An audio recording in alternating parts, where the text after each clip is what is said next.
সাবেক প্রধানমন্ত্রী ও BNP chairperson Begum Khaleda জিয়ার সুস্থতা কামনায় ফরিদপুরের মধুখালীতে স্থানীয় বিএনপির আয়োজনে দোয়া ও মিলাদ মাহফিল অনুষ্ঠিত হয়েছে।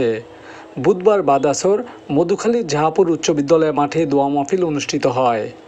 এতে প্রধান অতিথি হিসাবে উপস্থিত ছিলেন ফরিদপুর ১ আসনের বিএনপির মনোনয়ন প্রত্যাশী বাংলাদেশ জাতীয়তাবাদী কৃষক দলের কেন্দ্রীয় কমিটির সহসভাপতি ও সাবেক সংসদ সদস্য খন্দকার নাসিরুল ইসলাম। দোয়া অনুষ্ঠানে উপস্থিত ছিলেন মধুখালী উপজেলা বিএনপির সাধারণ সম্পাদক আব্দুল আলীম মানিক সহ স্থানীয় বিএনপি ও সহযোগী সংগঠনের নেতৃবৃন্দ। সংক্ষিপ্ত আলোচনা শেষে বিএনপি চেয়ারপারসন বেগম খালেদা জিয়ার রোগ মুক্তি ও সুস্থতা কামনা করে দোয়া করা হয়। দোয়া পরিচালনা করেন সাতর শাহী মসজিদের ইমাম মুফতি মাহমুদুল হাসান।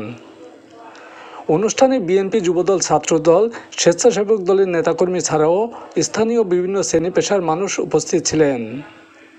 প্রধান অতিথির বক্তৃতায় খন্দকার নাসিরুল ইসলাম বলেন, বেগম খালেদা জিয়া স্বৈরাচারের রোষানলে পড়েও দেশ ছেড়ে যাননি, কারাগারে গিয়েছেন, নির্যাতন সহ্য করেছেন, তবুও ফ্যাসিস্ট হাসিনার কাছে মাথা নত করেননি। এ সময় খন্দকার নাসিরুল ইসলাম বেগম খালেদা জিয়ার সুস্থতা কামনায় সকলের কাছে দোয়া চান। পরিস্থিতির প্রেক্ষিতে দেশের মানুষের অনুরোধে আমাদের নেত্রী বেগম খালেদা জিয়া তখন গৃহবধূ ছিলেন। ওনাকে রাজনীতিতে আসতে হয়, ওনাকে মোকাবেলা করতে হয় স্বৈরাচারের সাথে।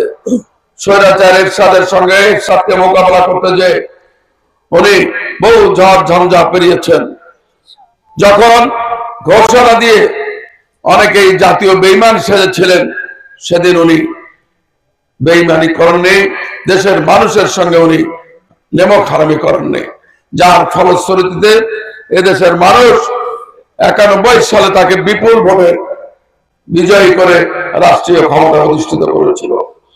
উনি প্রধানমন্ত্রী হওয়ার পরে 91-তে দেশে বিএনপি রাষ্ট্রীয় ক্ষমতা আসার পরে যুগান্তকারী অনেক কাজ করেছিলেন। তার ভিতর উনি ইসলাম এবং ইসলাম প্রিয় মানুষের জন্য যত রকম কাজ করা দরকার, মসজিদ মাদ্রাসার উন্নয়ন, সেগুলো উনি করেছিলেন। বিশেষ করে মহিলাদের শিক্ষার ক্ষেত্রে মহিলাদের শিক্ষা অবৈতনিক করার জন্য তিনি বিশেষ ভূমিকা রেখেছিলেন।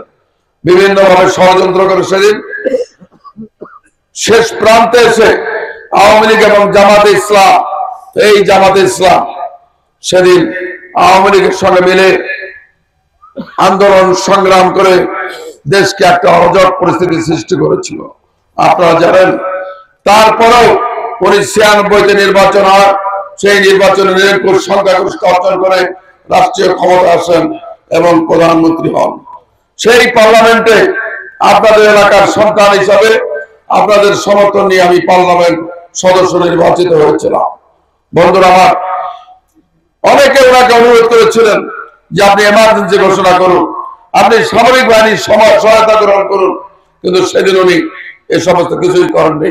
উনি বলেছিলেন মানুষ বিএনপিকে ভালোবাসে, মানুষ তত্ত্বাবধায়ক সরকার চায়, চলো আমরা সবাই তত্ত্বাবধায়ক দিই।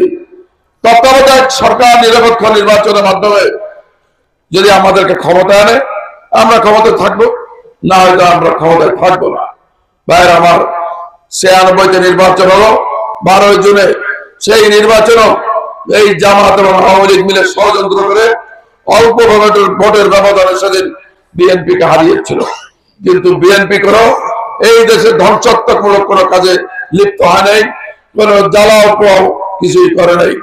আওয়ামী লীগের সীমাহীন দুর্নীতি, জামাত ইসলামেরও সীমাহীন স্বজনপ্রীতি দুর্নীতির কারণে 2000 সালে যে নির্বাচন হয়, সেই নির্বাচনে দেশের মানুষ বেগম খালেদা জিয়াকে পুনরায় নিরঙ্কুশ সমর্থন দিয়ে রাষ্ট্রীয় ক্ষমতা অধিষ্ঠিত করেন।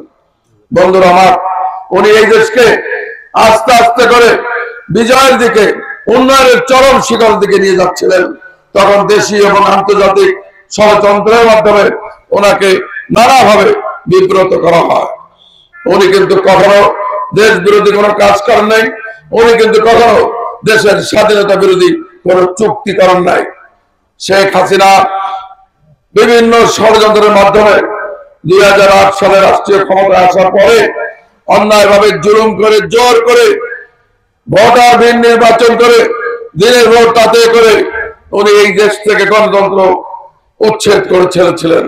বেগম খালেদা জিয়া, যিনি এই দেশের মানুষের হৃদয়ের মণিকোঠায় একটি সম্মানজনক আসনে অধিষ্ঠিত হয়েছিলেন, তার নামে একটি মিথ্যা মামলা দিয়েছিলেন। মামলাটি কি? উনি এতিমের টাকা আত্মসাৎ করেছেন। মায়ের আমার, প্রমাণ হয়েছে উনি সেই টাকাটা আত্মসাৎ করেননি। যে 2 কোটি টাকা ব্যাংকে ছিল, সেই 2 কোটি টাকা আজকে সুদে আসলে 12 কোটি টাকায় রূপান্তরিত হয়েছে। আর সেই মিথ্যা মামলায়, সাজানো মামলায় ওনাকে জেল দিয়ে, সেই জেলে সেই মামলায় তার উপর অবিচার করে, জুলুম করে, নির্যাতন করে কারাগারে আটকে রেখে তাকে বিনা চিকিৎসায়, অপচিকিৎসা হত্যা করার চক্রান্ত করা হয়েছিল। উনি শেষ পর্যায়ে এসে বিদেশে চিকিৎসার জন্য আবেদন করেছিলেন, ওনাকে দেওয়া হয়নি। ওনাকে বলা হয়েছিল আপনাকে এখানে মুচলেকা দিয়ে যেতে হবে, যে আপনি আর জীবনে রাজনীতি করতে পারবেন না। উনি বলেছিলেন না, আমি রাজনীতি করতে পারবো না, এই কন্ডিশনে আমি দেশ ছেড়ে যাব না। দরকার আমার মৃত্যু হলে এই দেশে আমার মৃত্যু হবে, এই দেশের মানুষই আমার জানাজা পড়বে। উনি সেদিন যান নাই। ভাইয়ের আমার, ভাগ্যের নির্মম পরিহাস, গত বছর 5 আগস্ট শেখ হাসিনা ছাত্র জনতার আন্দোলনে পালিয়ে যেতে বাধ্য হয়। তারপর আমাদের নেত্রী বেগম খালেদা জিয়া কারামুক্তি লাভ করেন এবং সেই মিথ্যা মামলা হাইকোর্ট এবং সুপ্রিম কোর্টের হিয়ারিং এ উনি বেকসুর খালাস প্রাপ্ত হন। দেশ আস্তে আস্তে গণতন্ত্রের দিকে এগিয়ে যাচ্ছে। এই দেশকে নিয়ে দেশীয় এবং আন্তর্জাতিক নানা ষড়যন্ত্র শুরু হয়েছে। এই যে আমাদের নেত্রী বেগম খালেদা জিয়া আজকে অসুস্থ অবস্থায় মৃত্যুর সঙ্গে উনি পাঞ্জা লড়ছেন, এটাও একটি ষড়যন্ত্র করে ওনাকে এই মৃত্যুর দ্বার প্রান্তে নিয়ে আসা হচ্ছে। নানাবিধ ষড়যন্ত্রের মাধ্যমে আমাদের প্রিয় নেতা তারেক রহমানকে উনি যাতে স্বাচ্ছন্দ্যপূর্ণ ভাবে, সুন্দরভাবে দেশে ফিরে আসতে না পারেন, সেজন্য দেশীয় এবং আন্তর্জাতিক ষড়যন্ত্র এবং চক্রান্ত করা হচ্ছে।